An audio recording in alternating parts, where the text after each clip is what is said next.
स्वर्गत शंकरनिधि रायगुरु प्रथम श्राद्ध वार्षिकी अवसर रक्तदान शिविर आयोजित आज स्वर्गत शंकरनिधि रायगुरु प्रथम श्राद्ध वार्षिकी अवसर में वृंदावन बिहारी मंदिर प्रांगण में एक रक्तदान शिविर आयोजित हो रक्तदान शिविर में समुदाय 35 रु ऊर्ध्व रक्तदाता रक्तदान करते। कार्यक्रम में आयोजक संगीता रायगुरु, ध्यानचंद रायगुरु और अभिषेक शर्मा प्रति वर्ष यही महत् कार्य को जारी रखी समाज मंगल सकाशे कार्य करने को आग्रह प्रकाश करिसेंती।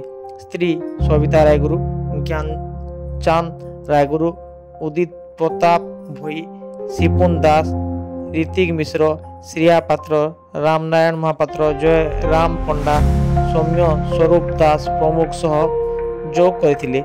जिला रक्तदाता सेवा सभापति मनोज पंडा, आशीष अग्रवाल, शाश्वत कुमार मिश्र और डॉक्टर सरोज पटेल रक्तदाता को मानपत्र प्रदान करथिले। रक्त केन्द्र जगत दरवान, टेक्नीशियन सत्य तांडे और युधिष्ठिर नायक रक्त संग्रह करथिले। स्वर्गत रायगुरु सुवर्णपुर जिले में जड़े स्वेच्छासेवी भाव जनाशुना से यही माटी पाई अनेक निस्वार्थपर सेवा करी उदाहरण सृष्टि करी जाइछंती। विशेष भाव दरबार साहित्य को संरक्षण करी लोकलोचन को आनिबार उद्यम निश्चित भाव तांकु एई माटी मने रखिबो। प्रति अनुष्ठान सहित से जोड़ी हुई माटीर विभिन्न समस्या उद्यापन करी सफल होइथिबार निजर निश्चित आगामी पीढ़ी को प्रेरणा जगाउथिबो। नमस्कार, मैं संगीता रायगुरु। मो बापा वार्षिक श्राद्ध अवसर में गोटे ब्लड डोनेशन कैंप आयोजन करती।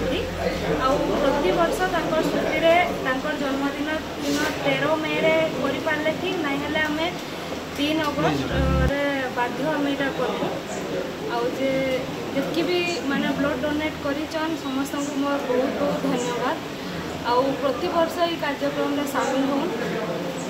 समस्त सपोर्ट और भल पाइबार एंता सब मोर उपरे मोर बापा आशीर्वाद सब मोर उपरे रही।